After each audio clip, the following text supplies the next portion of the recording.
ஜெய் ஸ்ரீ கிருஷ்ணா. சில யாதவர்கள் இந்த வெளிநாட்டு சித்தாந்தத்துலலாம் ஊறி போன சிலர் நம்மளோட பாரம்பரியம் தெரியாமல் வந்து நம்மக்கிட்ட எப்படி வாதம் விவாதம்லாம் பண்ணுவாங்க அப்படின்னா, நாங்கள்லாம் யாதவர்கள், நாங்கள் வைணவ மதம், நாங்கள் ஹிந்து மதம் கிடையாது அப்படிம்பாங்க. அப்புறம் கொஞ்சம் பேச பேச நாங்கள் இந்த சிவனெல்லாம் கும்பிட மாட்டோம், நாங்கள் கிருஷ்ணரை மட்டும்தான் கும்பிடுவோம் அப்படின்னாங்க.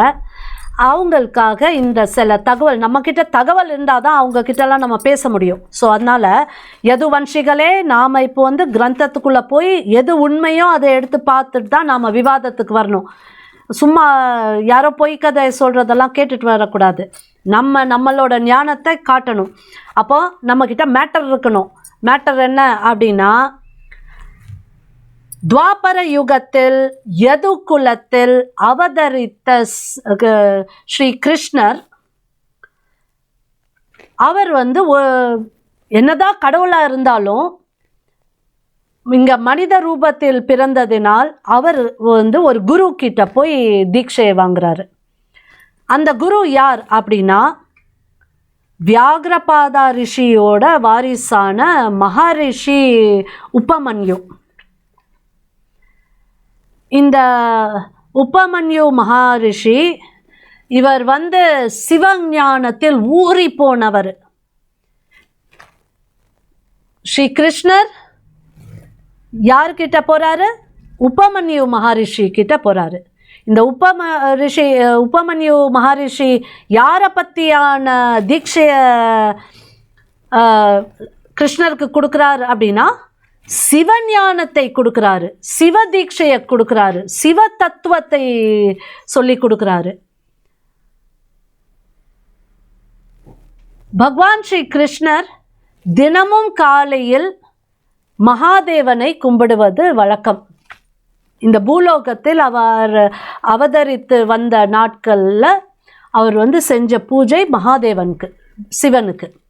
கிருஷ்ணரே சிவபெருமானுக்கு பூஜை செய்கிறப்போ யாதவர்கள் நாம சிவனை கும்பிடக்கூடாதா? பகுத்தறிவு கேள்வி. சரி, இன்னும் சுவாரஸ்யமான கதை. இந்த பிரஜ் பூமி அப்படின்ட்டு அங்கே தான் வந்து இந்த ராஸ்லீலாலாம் நடக்கும். பௌர்ணமி நாள் அன்னைக்கு பகவான் ஸ்ரீ கிருஷ்ணர் கோபிகாகளோட அந்த ராஸ்லீலா, இது வந்து ஒரு டிவைன் டான்ஸ் அப்படின்னு சொல்லலாம். ஒரு தெய்வீக நடனம் அப்படின்ட்டே சொல்லலாம். பக்தி நிறைந்த ஒரு நடனம்ட்டு சொல்லலாம், ஒரு நிகழ்ச்சின்ட்டே சொல்லலாம். இந்த ராஸ்லீலாவை காண்றதுக்கு அந்த சிவபெருமானுக்கு ரொம்ப ஆசை. இந்த பூலோகத்தில் வந்து அவரும் இதில் கலந்து ஆடணும் அப்படின்ட்டு அவர் அங்கே உள்ளே வராரு.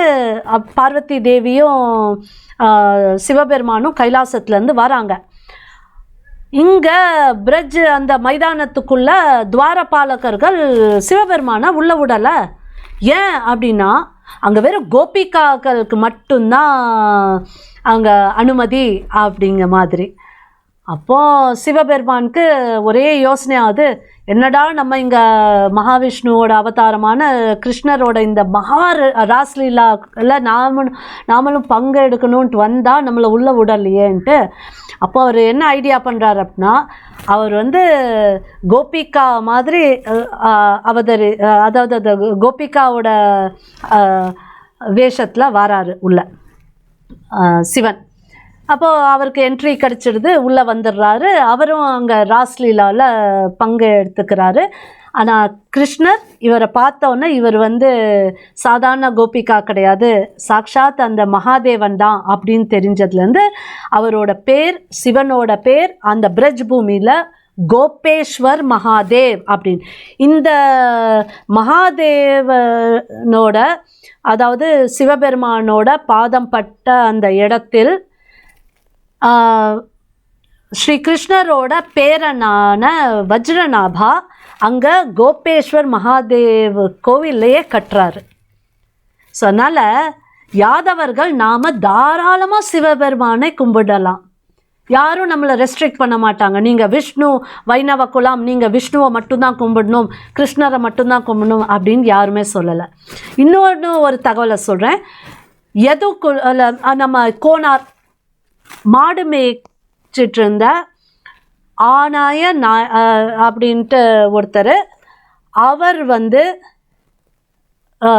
புல்லாங்குழல் வாசித்து கிருஷ்ணர் எப்படி புல்லாங்குழல் வாசிப்பாரோ அதே மாதிரி அதுலேயே சிவபெருமானோட அந்த மகாமந்திரம் ஓம் நம சிவாய அப்படிங்கிற அந்த மகாமந்திரத்தை வாசித்து அவரோட அந்த உணர்வு எப்படின்னா கைலாயத்து வரைக்கும் போய் சிவபெருமானே உருகிற அளவுக்கு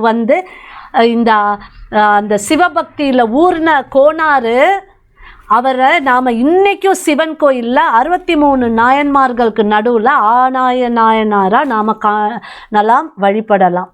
அதனால் கோனாராக இருந்தாலும் நாம் சிவனை வழிபடலாம் அப்படிங்கிறதான் இதோட தாத்பரியம். ஜெய் ஸ்ரீ கிருஷ்ணா, ஜெய் யதுவம்சம், ஜெய் பாரதம்.